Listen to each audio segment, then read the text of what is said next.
En este espacio compartimos experiencias, ideas y puntos de vista personales. Lo que escucharás a continuación nace desde la vivencia de nuestros invitados y no necesariamente representa la postura de este proyecto. Nuestro propósito es abrir un diálogo auténtico, respetuoso y enriquecedor.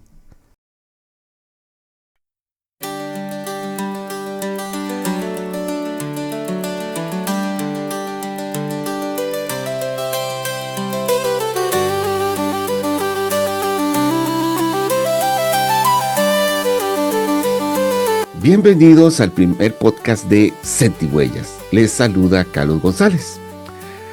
Antes de presentarles a nuestra invitada e iniciar nuestra tertulia, quiero presentarles a Eleisa Pérez, terapeuta psicosocial especializada en logoterapia y parte del equipo de Sentihuellas. Hola, Eleisa.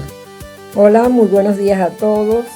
Encantada, por aquí estamos como parte del equipo que dice exactamente Carlos de Sentihuella, un espacio donde nuestro único propósito es sanar a través del sentido, sanar las adicciones, pues que hacen tanto daño, tanto a quien la padece como a su entorno. Entonces estamos por aquí en este primer podcast y esperamos que sea el primero de muchísimos. Bienvenidos a todos.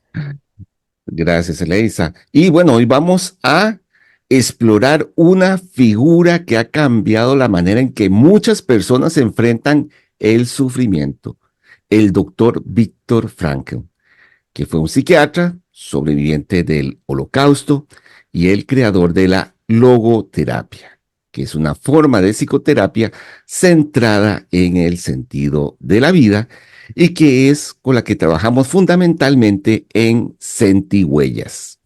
Hoy tenemos el placer de conversar con María Barrios, que se encuentra en Uruguay y vivió un encuentro con el doctor Frankl y hoy nos compartirá su experiencia. Bienvenida, María. Muchas gracias, muchas gracias. No, varios. Yo lo conocí cuando yo era niña. Yo tengo 63 años. Yo soy paisana del doctor Frankl porque él nació primero. Yo pertenezco a la comunidad judía en el mundo, y el doctor Viktor Frankl apareció por el Uruguay cuando yo tenía unos 7, 8 años. Lo vi por primera vez en nuestra comunidad judía del Uruguay, en la Keilah, que era en la calle Canelones, 1084. Hoy nos hemos mudado, el año pasado nos hemos mudado y estamos en otro barrio de Montevideo. Ahí era el Comité Central Israelita y las visitas importantes, entre comillas, porque somos todos iguales los judíos, iban a la comunidad judía central, a nuestro Comité Central. Y allí fui con mi mamá. Mi madre era maestra y estaba muy relacionada con el CIDEL, que es un centro integral de educación, que fue cofundado por dos curas y dos matrimonios. Uno de ellos era de la comunidad judía y otro era cristiano.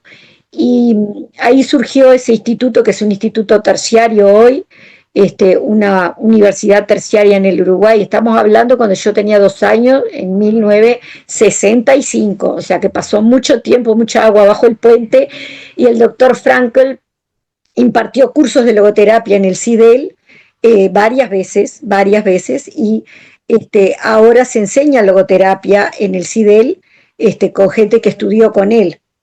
No es mi caso porque yo era una niña, pero yo sí después aprendí, porque además yo le hice preguntas con mis 8, 9 años, le hice preguntas. Él fue varias veces a la comunidad central y después fue al CIDEL invitado y empezó a dar sus cursos de logoterapia allí de 1 año completo, porque también lo invitaron a ser docente. Hay muchos docentes en ese centro.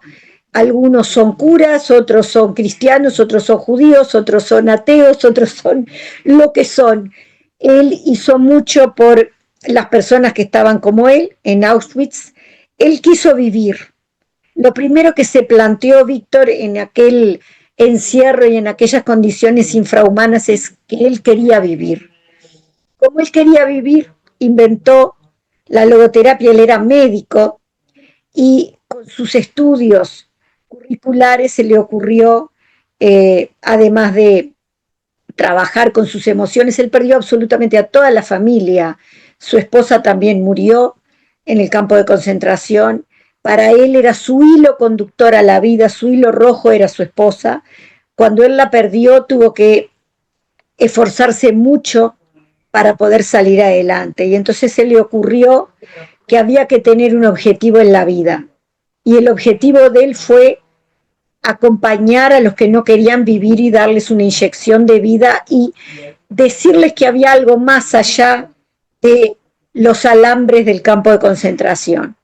Y había, porque muchas de esas personas se salvaron y siguieron su vida, formaron familias. La finalidad era que nuestro pueblo sobreviviera como pueblo. Y él lo sabía muy bien. Él sabía que no debíamos ser exterminados. Él fue un buen judío que inventó un sistema para que el pueblo continuara viviendo. Hubieron otros antes y hubieron otros después.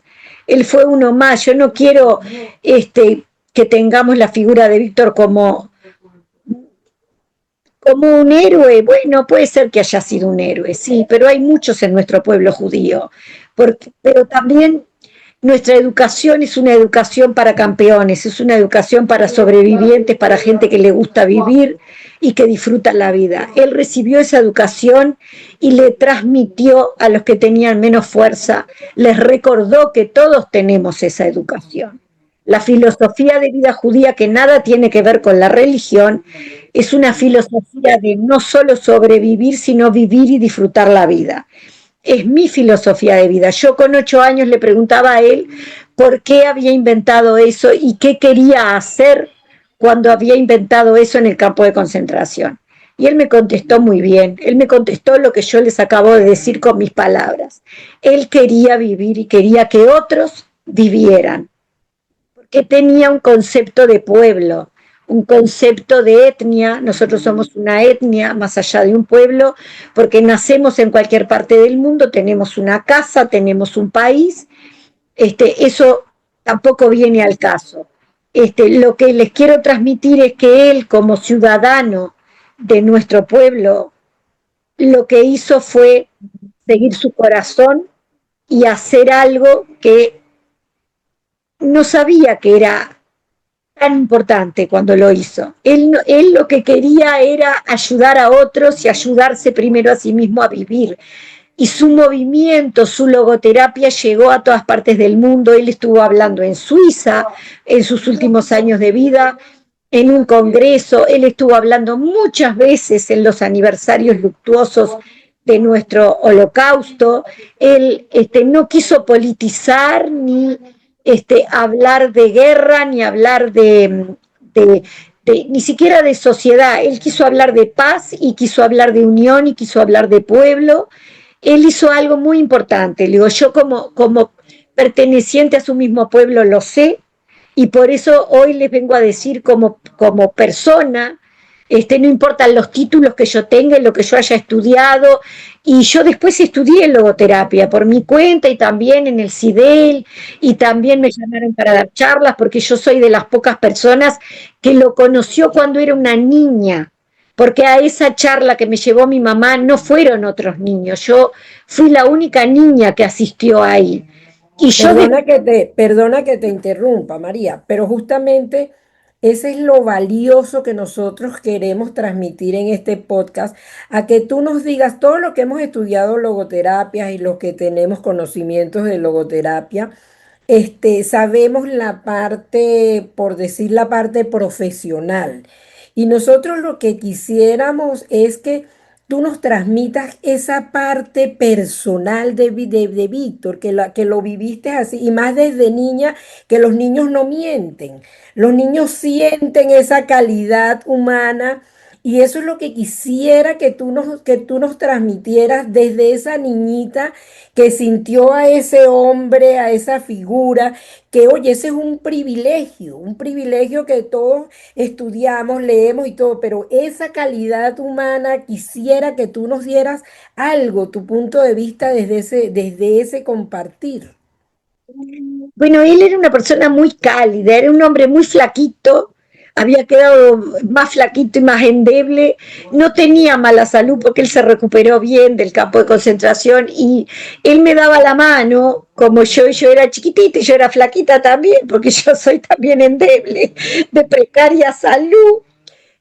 Y él me daba la mano y era como que me diera la mano en ese momento una especie de padre, tío, qué sé yo, porque más o menos era de la generación de mis padres y tenía el pelo blanco, ya tenía el pelo bastante blanco, con un poquito de oscurito atrás, unos ojos muy grandes, unos lentes, era un típico judío, era parecido a mi tío Moisés, a mi tío Marcos, como eran los de mi familia. Nosotros somos de reunirnos y somos una gran familia. Y como yo era la única niña, yo estaba ahí escuchando y parecía que no estaba haciendo nada, porque yo siempre parecía que no estaba haciendo nada y no se me escapaba nada. Y él se dio cuenta de eso, él se dio cuenta que yo había sido educada por una maestra y por un profesor. Mi papá fue profesor de talleristas, era ingeniero industrial y mi papá estaba trabajando, por eso creo que no fue, pero después lo conoció. No puedo saber, no me acuerdo y mi papá ya está muerto, no le puedo preguntar, pero creo que sí. Y mi mamá charlaba bastante con él, porque además ella era muy curiosa, una maestra, y imagínense que una maestra iba a hacer 20 preguntas en 5 minutos. Había bastante gente, era en la sala donde se reúne el grupo de los veteranos, y es una sala grande, ahí en la calle Canelones, y estábamos todos en rueda, a nosotros nos gusta hacer rueda, y él estaba por ahí, medio como en el medio, en una mesita chiquita, y él había llevado, ya había escrito, por supuesto que sus libros, y había llevado, creo que dos de los libros, el primer libro, El sentido de la vida, el libro donde él habla de darle sentido a la vida, y habló de qué sentido le dio él a su propia vida en ese campo de concentración. Si ustedes quieren la parte humana, era como un pariente para mí, un hombre muy cálido, un hombre que además no se cansaba de contestar las preguntas, había mucha gente, se pasaba el micrófono, había una persona que moderaba, que ya ni me acuerdo quién era, pero era una de las chiquilinas de los grupos de voluntarios, la que moderaba la reunión, y estaba toda la plana mayor, estaban todos lo del comité central y todo, y para mí toda aquella gente era todo, los rabinos, por supuesto, de aquella época, que tengo que empezar a hacer memoria y acordarme de los nombres, si hago memoria me acuerdo, porque yo tengo muy buena memoria. Y bueno, y le preguntaban cosas y él contestaba y yo anotaba en mi cabecita. Después, cuando yo ya era más grande, cuando él vino otra vez a la Keilah, que significa comunidad, ya fue distinto porque yo ya era, creo que adolescente, una chica grande, y él se acordaba de mí con esos 8 años, yo me acordaba de él, por supuesto. Conversamos 5 minutos, creo que conversamos cuando terminó, porque él venía, daba esas charlas, no duraban más de una hora y media, y después las preguntas, a él no le gustaba hablar discurso largo. Si ustedes ven los videos, y el video de Suiza, por ejemplo, donde él habló en los últimos años, él hablaba cortito, Sí. muy calmo, muy pausado, muy pausado. Yo ahora estoy estudiando una filosofía que me lleva a ser un poco más al estilo Víctor Frankl, más tranquila, más pausada, pues yo no soy una persona tranquila. Él tenía otro carácter. Yo de chiquita miraba mucho a las personas que no eran como yo porque yo no sabía cómo hacer para parar. Yo soy hiperactiva, yo tengo trastorno de déficit atencional con hiperactividad, entonces yo era como un terremoto.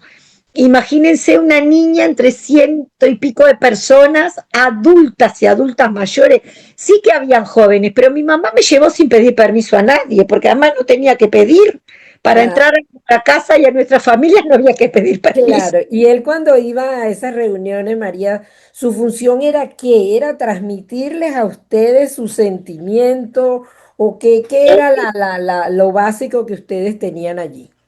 No, él venía porque lo llamábamos por sus libros y cuando tenía un libro nuevo siempre lo venía a presentar. Él quería mucho al Uruguay. Él sí tenía espacio en la agenda, porque él en los últimos años y cuando era más joven, él recorría el mundo con el sentido de la vida y con la logoterapia. Entonces, como en el Uruguay lo invitaron a dar esos cursos de un año en el CIDEL y también dio cursos en la comunidad, en el Comité Central, él era muy querido aquí en Uruguay, muy querido en Israel, en todos los países donde iba la comunidad judía lo recibía, lo agasajaba, porque nosotros sabíamos que él había hecho algo muy importante. También Elie Wiesenthal's había hecho algo muy importante, también el que salvó los niños del campo de concentración cuando dijo yo si los niños van al horno y los van a matar, yo voy con ellos y murió con ellos. O sea, nosotros tenemos muchos muy Mucha queridos. historia, claro. ¿Qué es nuestra historia? Algunos han muerto, otros han vivido. También tenemos un Einstein, o sea, tenemos mujeres, tenemos Golda Meir, tenemos muchas poetisas, muchas artistas, y toda esa gente. El Uruguay ha sido un semillero de gente que ha venido mucho, porque además el Uruguay es uno de los primeros países que votó en las Naciones Unidas para que Israel se constituyera como nación, junto con Paraguay y otros países de Latinoamérica, que fueron muy pocos en ese momento, cuando nació Israel como país hace 78 años, ahora cumplimos en abril 78 años como nación, y nuestra historia está plagada de gente así. Y nosotros nos queremos mucho, todos somos una familia. Y esa niñita María de 8 años y después esa adolescente de 12 años, ¿qué le sembró Víctor Frankl a ella? ¿Qué le sembró ese personaje a María a vivir por la vida, a buscarle un sentido a la vida, a tener un propósito? ¿Qué se puede sentir? A mí me llama muchísimo la atención porque a mí desde muy temprana edad me llamó la atención la logoterapia, pero imagínate yo cuando me imagino de lo haberlo tenido, de que podías hablar con él como tú dices, una persona tan sencilla, tan asequible, o sea, ¿qué le dejó ese Víctor Frankl a esa María de 8 años y a la de 12 años y a la de hoy? Y yo lo vi en 3 o 4 oportunidades y en diferentes etapas de mi vida. Yo primero tenía 8, después tenía 16, no 12, y después tenía 20 y pico, y ya después él ya no vino más al Uruguay. Después ya él ya murió, no me acuerdo en qué año murió, pero él murió cuando yo era joven, y me dejó mucho porque él era como un pariente para mí. Él era como un pariente, me dio la mano a los 8 años y yo esa mano la sigo teniendo. La sigo teniendo en mi corazón. Es como otros que yo conocí de la comunidad y como otras que yo soy muy privilegiada. Yo conocí a Isaac Rabin cuando vino al Uruguay. Isaac Rabin nació el 4 de marzo, es el padre de uno de los padres de nuestra patria israelí, y él fue nuestro primer comandante en jefe de las Fuerzas Armadas, uno de nuestros primeros ministros, y tanto él que quería que el tren de la paz pasara y que lo dijo, el tren de la paz va a pasar conmigo o sin mí. Cuando lo asesinaron yo lloré como por un padre. Pero te digo para decirte de otra persona, que además eran físicamente parecidos, Víctor y Isaac eran físicamente parecidos. Yo voy casi todos los años al homenaje que se le hace a Isaac en su cumpleaños y en el aniversario de su muerte, y nosotros tenemos bastantes parientes así. Yo, la verdad es que lo que me queda de Víctor es amor, mucho cariño, un amor fraternal y un amor, para mí, esa niña adquirió un pariente. Era, ya te digo, como mi tío Marcos, que era carpintero, como mi tío Moisés, que era cuentenik, que significa vendedor de mercaderías, y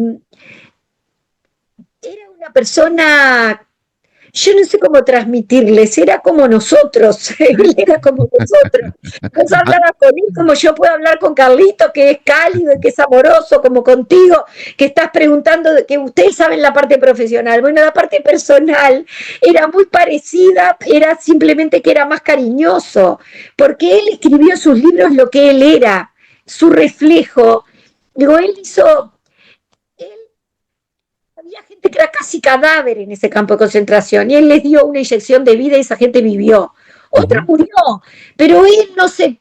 Él no se lamenta por los que murieron, porque los que murieron, y yo creo, para mí mi poder superior es Dios, yo creo que Dios te los tenía que llevar a los que se llevó y los tenía que dejar a los que dejó. Y él fue tocado por Dios para inventar la logoterapia. Yo un día estaba pensando y se le ocurrió esa idea y arrancó a escribir.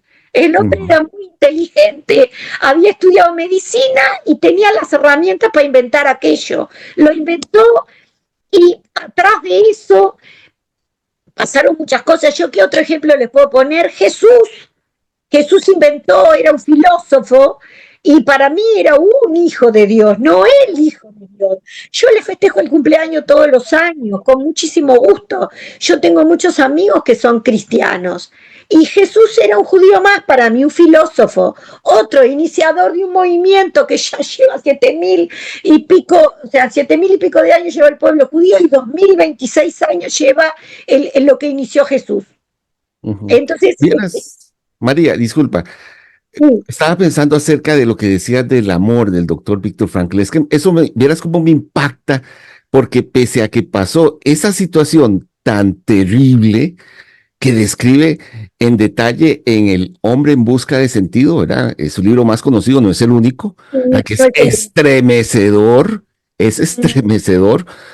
Y sin embargo, recuerdo haber visto un discurso que él dio y él decía que no iban a escuchar de su boca ni una sola palabra de odio y que esa actitud la tuvo desde incluso el primer día que fue liberado del último campo de concentración y decía que para él no existía la culpa colectiva, ¿verdad? Entonces, qué maravilla cuando lo escuché, ¿verdad? De ver una persona que pasó por una situación tan terrible, ¿verdad? Inhumana, y sin embargo, en su corazón no albergaba odio.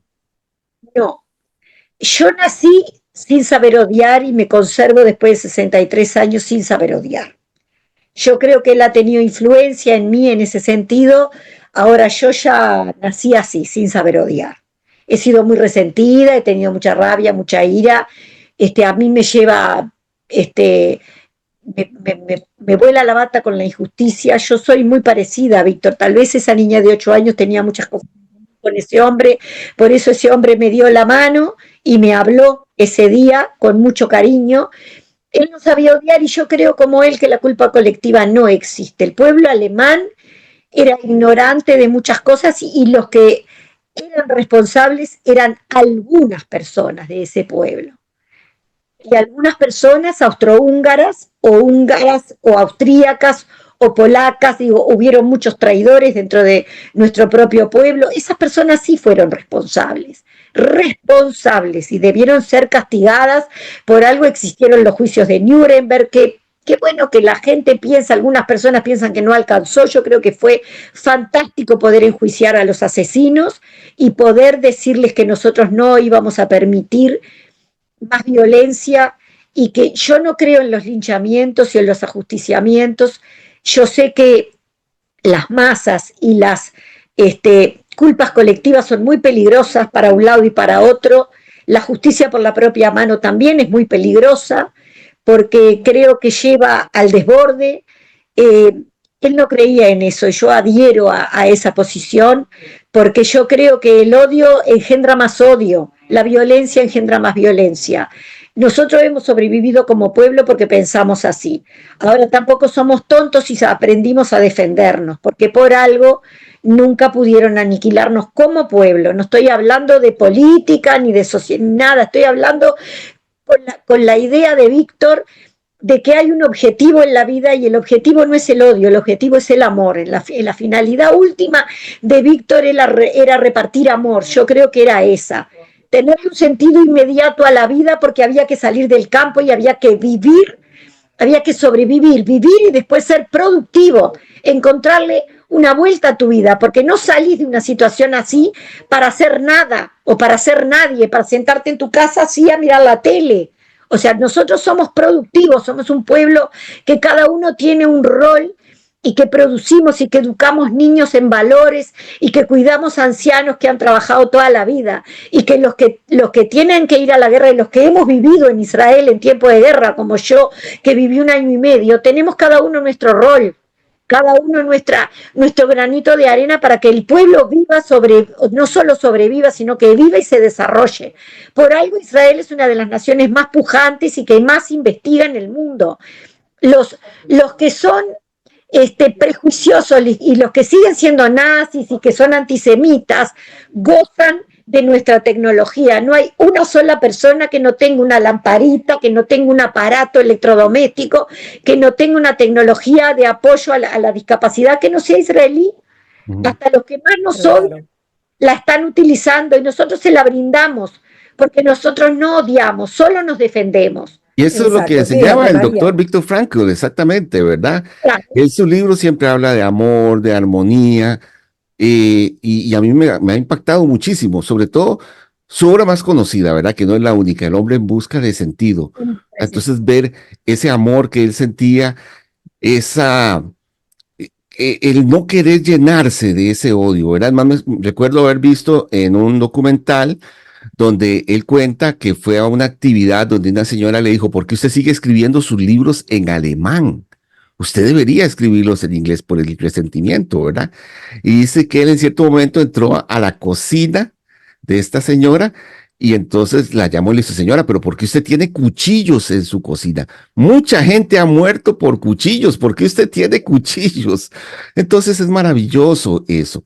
Ahora bien, María, dime, ¿qué es? Pues nos ha hablado tanto de él, pero ¿qué es lo que quizá más recuerda de él? ¿Qué es lo que más te viene a la mente? Sus ojos, su mirada con lentes y sin lentes, porque él a veces se sacaba los lentes para mirarte mejor de cerca. Yo recuerdo esa mirada, la manito, yo tengo esa manito siempre conmigo, como tengo la de mi tío Marcos, que se murió cuando yo tenía 8 años, mi tío. Y era muy parecido, y físicamente. Y la verdad es que yo recuerdo mucho sus gestos, él hablaba y él tenía ese costado frío que tenemos todos los de nuestro pueblo, que desprendimiento, esa lejanía, nosotros somos cercanos y lejanos, sobre todo con la gente de afuera, lamentablemente tenemos que defendernos muchas veces y entonces nos metemos para adentro, y yo recuerdo esa capacidad que él tenía de observar y absorber todo, porque yo tengo esa capacidad desde que nací. Yo la tengo por mi condición, capaz que por mi manera de ser, por mi esencia. La gente no cambia la esencia, eso yo también lo aprendí.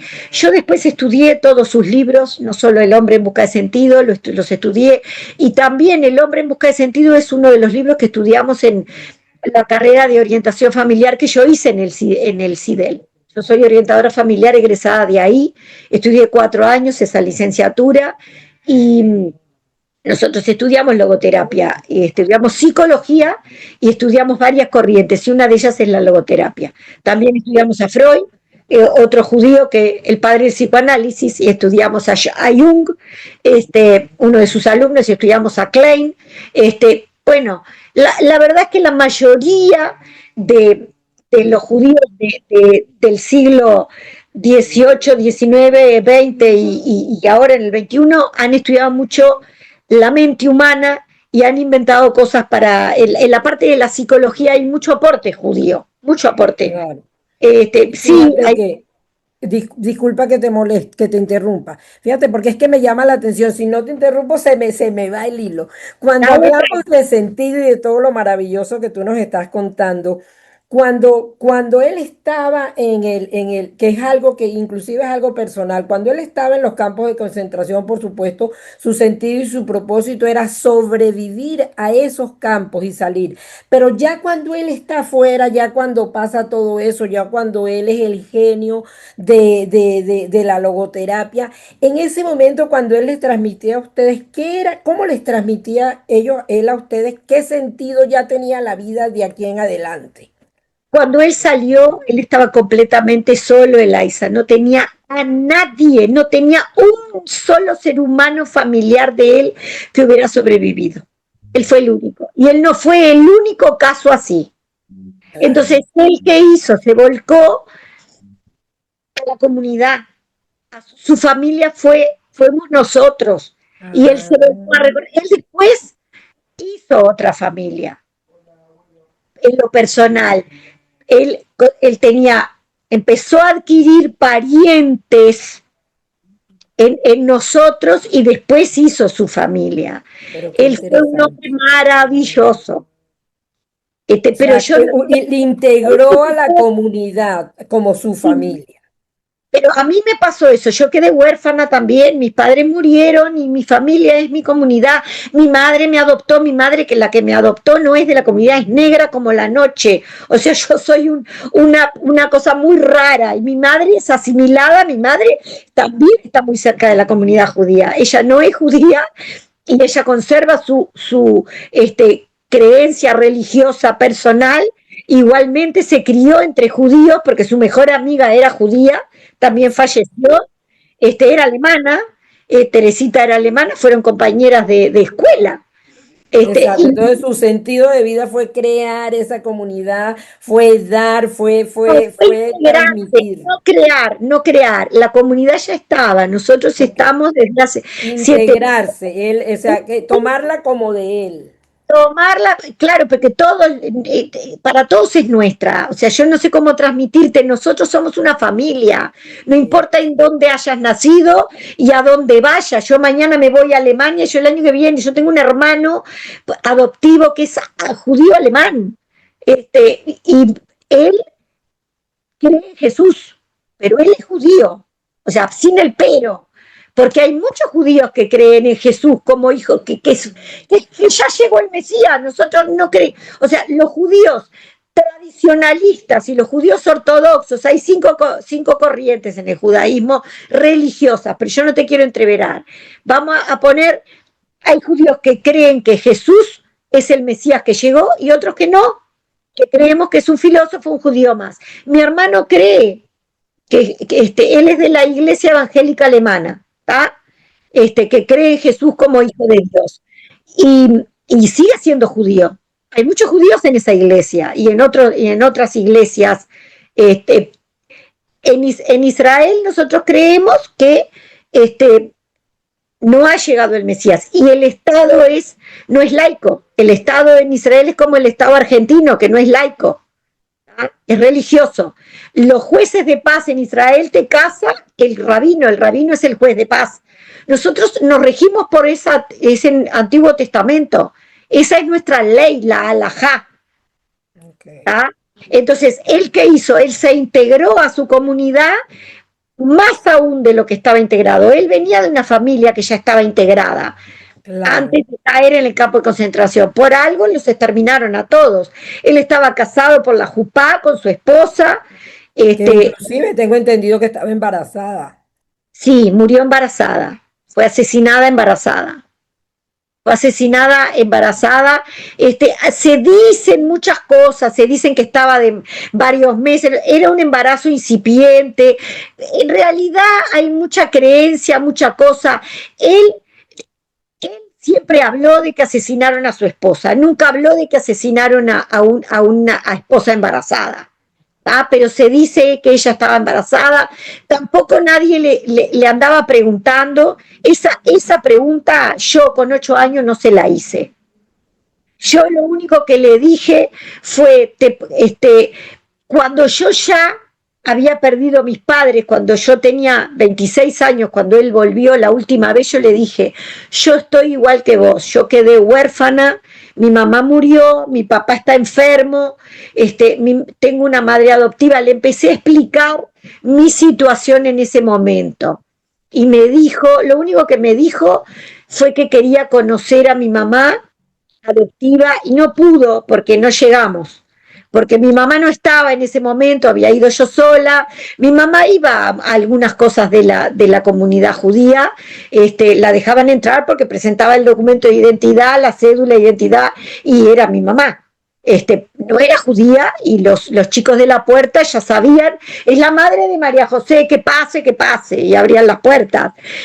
Pero no llegó, sí llegó a las presentaciones de otros libros, de otras personas también de la comunidad que venían de otros países y conversó con ellos, pero con Víctor no llegó porque yo había ido sola y no sé, ya estaría trabajando, porque mi madre trabajaba en doble horario en dos escuelas cuando trabajaba. Después, por supuesto, que ahora está jubilada ya hace varios años. Entonces no la pudo conocer, porque él me dijo, esto me parece fantástico que te haya adoptado una señora negra, este, del, del, de, o sea, de corazón, y que haya conocido a tus padres, que haya sido amiga de tus padres, etcétera, etcétera. Le gustó mi historia. Él llegó a conocer lo que me pasó a mí y bueno, y después ya falleció. Me Muy sorprende, interesante. insisto, cómo él no se llenó de ese odio. Qué maravilla. Yo he escuchado que en algunos lugares que se refieren al doctor Víctor Frankl como un humano demasiado humano. Pero Sí, yo diría que más pero bien es lo que se espera de un humano. Y vieras que ahora que hablas de todo eso, pienso en la tolerancia, porque él decía que hay que tener mucho cuidado con la intolerancia, ¿verdad? Es más, textualmente decía en ese mismo discurso, dice, por lo tanto me atrevo a decir que en principio cada nación es capaz de cometer el holocausto en caso sí, de que se llegue a instalar esa intolerancia, ¿verdad? Impresionante. porque él tenía presente otros holocaustos, el holocausto armenio, lo que habían hecho los turcos y los griegos. O sea, él sabía muy bien que los holocaustos, nosotros no éramos los únicos que habíamos sufrido el holocausto. Él tenía perspectiva. Eso, él no sabía odiar porque ya no había nacido con eso. Habemos muchos judíos que nacimos sin ese sentimiento.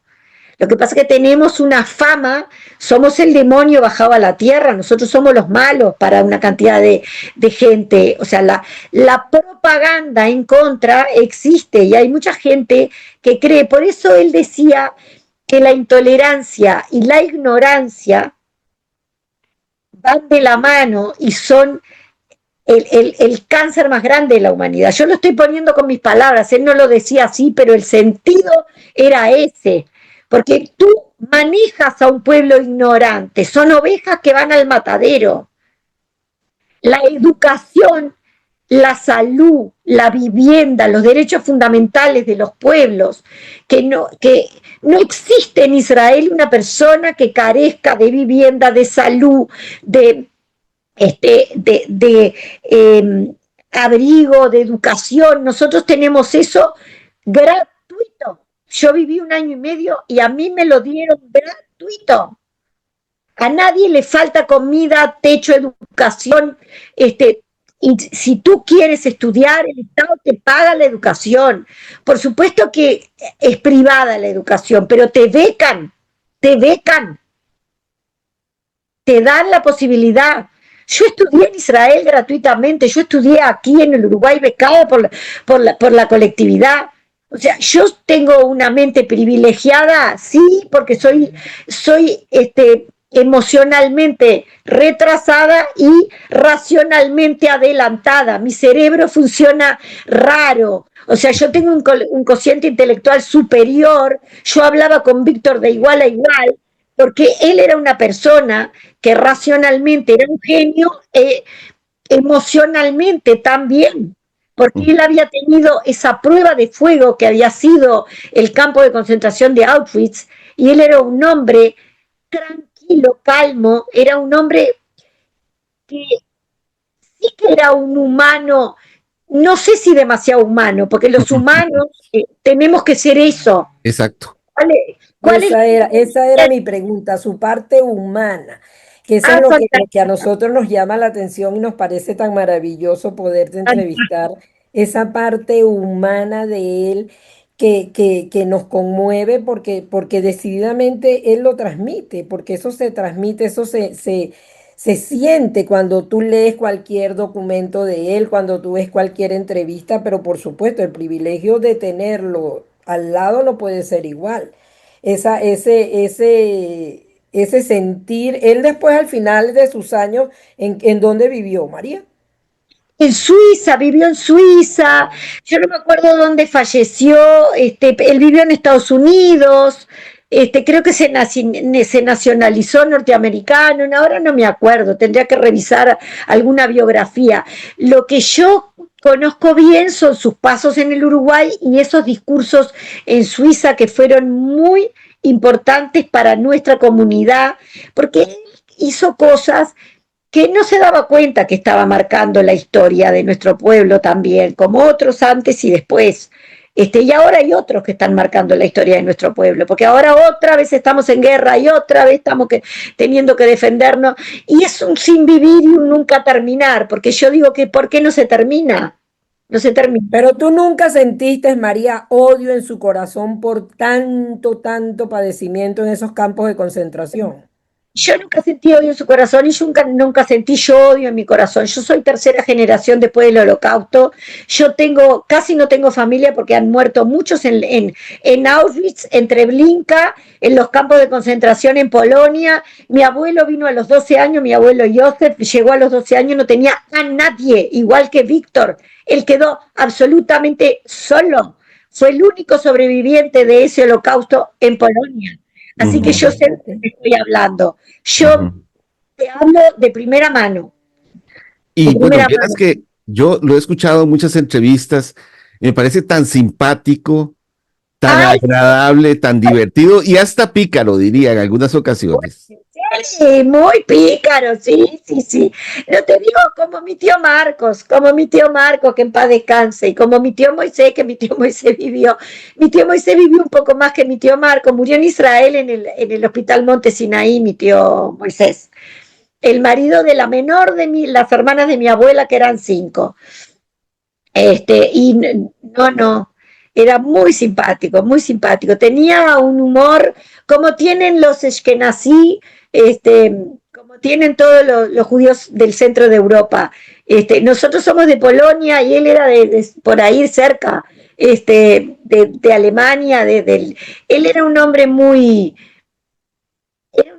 equilibrado, era un hombre muy equilibrado. Para decírtelo en una palabra sola, era equilibrado. Ujú. Eso, así es como yo me lo imagino a través de lecturas, a través de sus entrevistas. Sí, sí, él es como las palabras que escribió, eso que vos decís es lo que él era. Te confirmo que era Ujú. así. Y es que vieran que yo, bueno, yo no lo conocí en persona, pero solo verlo, es más, su presencia como que era terapéutica, digo yo, porque a mí me transmite algo bueno, ¿verdad? Y con solo verlo sus entrevistas, verlo en ese discurso, ya sientes Mira, algo en tu espíritu. sí, sí, sí, sí. Y él está acá con nosotros, él está acá, yo estoy convencida que el espíritu de él está acá, él me está haciendo acordar, soplando en la oreja las cosas que hablamos. No es que fueran muchas conversaciones ni muy largas, pero yo, aunque ustedes no lo crean, lo que más recuerdo es lo de los 8 años. Lo que más recuerdo era cuando yo era chica, porque eso te queda para siempre. Yo tengo recuerdos de muy pequeña, desde los 2 años, de gente que conocí, de gente que me marcó, porque mi mamá tenía la costumbre de tratarme como un adulto y de llevarme para todos lados con ella. Mi papá trabajaba mucho y trabajaba de noche, mi mamá también trabajaba mucho. Estoy hablando de mis padres biológicos. Mis padres adoptivos también trabajaban mucho. Mi papá Roberto Blankleder era contador especializado en impuestos. Había ido al liceo con mi papá, se habían conocido a los 16 años y vio a mi mamá embarazada de mí. Así que imagínense cómo me conoció. Y mi mamá era amiga mía del teatro, cuando yo empecé a hacer teatro, yo se la presenté a mi mamá y a mi papá, y mis padres adoptivos eran amigos, nunca fueron pareja. Y ellos eran muy... mi mamá no sabe odiar tampoco. Mi mamá Esther, la que vive, ella tampoco sabe odiar. Ella se enoja mucho, es muy rabiosa y te dice que te va a pegar y yo te mato y yo te mato, de abajo para afuera. Ya, mira, Carlitos. Sí, me daba alguna cosa, viste, algún tarascón cuando yo era chica para que yo aprendiera a cantar afinadamente y me sacó buena, pero no, ella no era de castigo físico porque con ella fueron muy duros. Mi abuelo Lorenzo y mi abuela Ñata eran muy estrictos. Nosotros recibimos una educación muy, muy estricta y yo elegí todas profesiones de muchísima autodisciplina, el ballet, la actuación, el canto, todo es de un rigor. Tenés que ensayar 8 horas, yo ensayaba 4 más porque yo tenía problemas motrices. Entonces yo ensayaba 12 horas. Yo no tuve casi infancia en el sentido de los juegos porque yo siempre estaba ensayando. Ahora bien, María, el doctor Viktor Frankl decía que el sentido de su vida era ayudar a otras personas a encontrar su sentido. ¿Cuál es el sentido de la vida de María en este momento? O sus sentidos. Y en este momento es como que casi el mismo que el de Víctor, pero yo tengo el mío, yo estoy siendo muy feliz, mi sentido de vida es pasar el mensaje de que sí se puede encontrarle un sentido a tu vida, el que vos quieras, con una filosofía de vida espiritual, sea religiosa o no. Mi sentido de vida es repartir amor. Yo nací para eso. Y tengo un sentido de vida personal. Estoy criando este cachorro nuevo que tiene 2 meses, porque mi hija tiene 46 años, no me ha dado nietos. Tengo un sobrino, mi hermano acaba de llegar de vuelta, que se fue a una actividad de su congregación. Mi sobrino adolescente estaba en el cuarto de él, acá al lado. Mi sobrino es divino, tiene un trastorno del espectro autista leve. Es una maravilla de persona, es el tesoro de nuestra familia. Ujú. Un primo en Buenos Aires que tiene cáncer de colon y mi sentido de vida en este momento es estar con mi primo Gastón al lado de él, cabeza a cabeza, porque yo ya tuve 4 veces cáncer y estoy viva. Entonces ahí estamos comunicándonos todos los días prácticamente. Cuando él quiere hablar por teléfono hablo. Tengo una compañera de grupo que su hija se murió hace muy poco tiempo, hace un mes, se cayó estaba borracha y con otra sustancia se cayó y fue un accidente, se desnucó, se murió. Dejó una nieta de 12 años y dejó 3 hermanos, y a su mamá sin la hija mayor. Esa amiga de la vida que me conoció hace 32 años, hoy necesita que yo la lleve a las reuniones y la traiga y que la acompañe, y ahí estoy. Y Ese es mi ese sentido de lealtad, María, ¿tú crees que sí lo viviste y lo sentiste gracias a ese acercamiento con Víctor Frankl? Eso que te queda, eso que te llenó, eso que sí, tú eres no solo, no solo con Víctor, con otras personas. con Yo ya mucha nací gente de tu comunidad, pero tú consideras que la logoterapia, ¿por qué insisto tanto en esto, María? Nosotros tenemos, ¿qué es Sentigüeya? Sentigüeya simplemente nosotros ofrecemos un acompañamiento a través de la logoterapia. Por eso queremos darle tanta importancia a qué significa la logoterapia, porque ese sentido de vida es lo que nos damos cuenta que fortalece eso que tú haces, esas conexiones internas, esa manera de ver la vida con claridad, con esperanza. Fíjate como tú dices, yo he sobrevivido y y esa fe que es lo que transmite, porque la gente pierde, cuando pierde un sentido de vida y se de derrumba. la fe. Pero esa, Yo, esa fe, esa esperanza que tú transmites, eso es lo que nosotros queremos transmitir que hace la logoterapia. Y por eso es tan importante cuando nosotros te preguntamos eso, es por eso, porque nosotros entendemos que cuando nosotros descubrimos el sentido de vida, aún en el sufrimiento, como tú dices, vale la pena vivir. claro que sí. Yo creo que la logoterapia, esto creo que te va a responder, es uno de los mejores sistemas terapéuticos que existe para las personas que han perdido toda esperanza.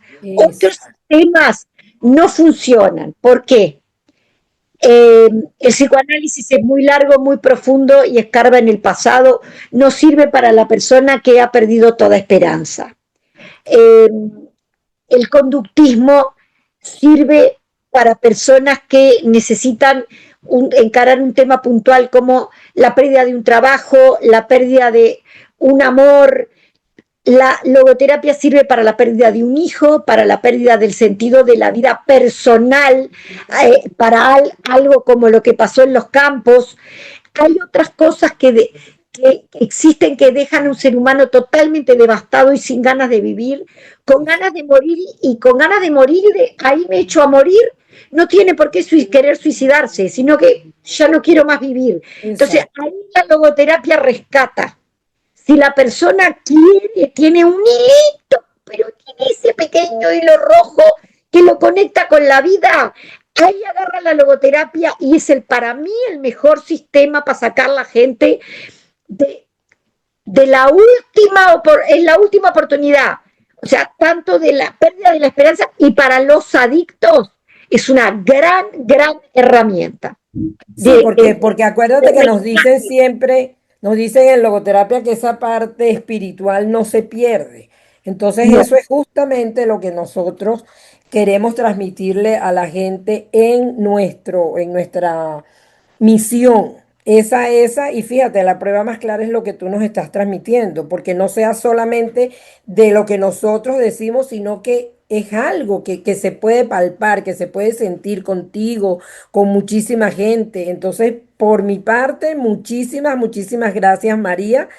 No sé, Carlos, qué querías decirle, pero yo te agradezco infinitamente este podcast. Sé que va a ser muy nutritivo para muchas personas y de mi parte, infinitas gracias y espero que podamos volver a reunirnos muy pronto. ¿Tú, Carlitos? Yo, bueno, pues igual agradecerle a María y qué maravilla, ¿verdad? Conocer ya algo del doctor Víctor Frankl, pero más personal, ¿verdad? Que ya, bueno, su obra es maravillosa, ¿verdad? Su historia es extraordinaria.